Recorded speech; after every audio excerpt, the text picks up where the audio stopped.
Well, new at 10, more details are emerging about the collapse of negotiations over a so-called gift of hundreds of acres of land in Makaha. Department of Hawaiian Homeland says it is not to blame for the unraveling of a Makaha land deal with developer Jeff Stone.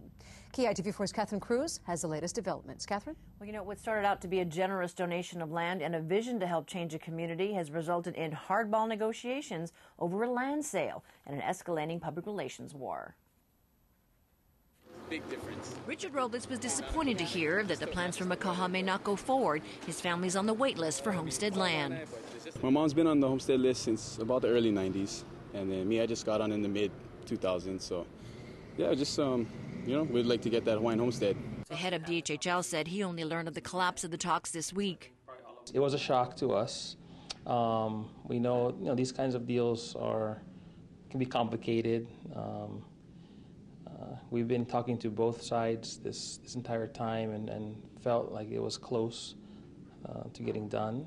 The Makaha Golf Course and Resort is valuable land because of its structure of sewers and roads that would be a plus for developing homestead lots. When the Kapua project was announced last year, it called for 500 homes and a multi-million-dollar learning center for the community. But last week, Stone told Kamehameha Schools he was withdrawing his donation of 300 acres. He indicated in his letter that Hawaiian Homelands was not able to complete its due diligence in time. DHHL said it asked for an extension, and Stone said no. At that point, Hawaiian Homes said the donation went out the window, and so did millions of dollars worth of tax credits. With the state no longer at the table, Kamehameha Schools and Stone were going ahead with talks over a straight land sale, with the idea that Hawaiian Homes would be worked in later.